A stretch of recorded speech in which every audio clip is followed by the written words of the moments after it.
down first. Sit down like nicely like this. Come on, be careful with.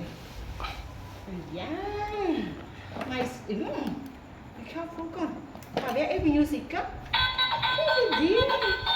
Oh, lời vậy con. Lời vậy con thấy.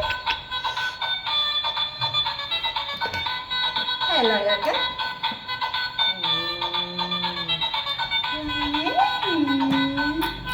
Lời vậy con. Ôi ơi. Con nó con.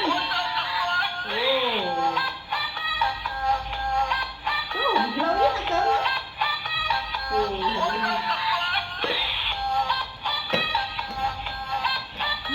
Lâu nhất hả cơ? Hey, look mommy.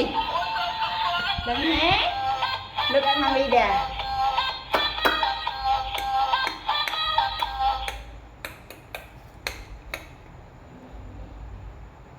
Đừng hé.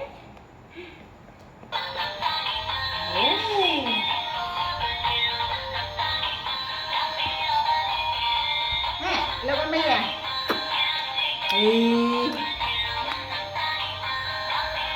Là gì cả? Rồi vậy.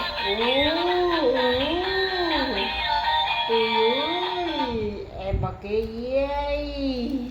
Em bà kia gì nữa? Wow. Em nói cái hả? Em mới nói cái nữa. Wow, hey. Wow.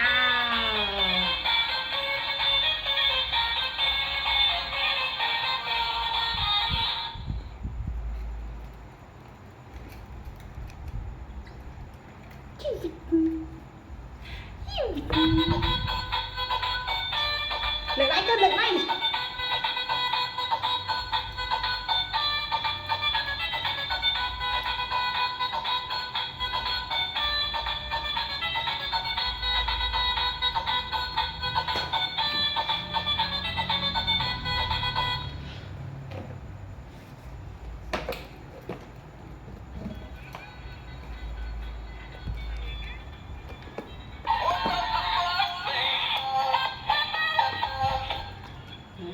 Chị bật lưng anh tiền kìa.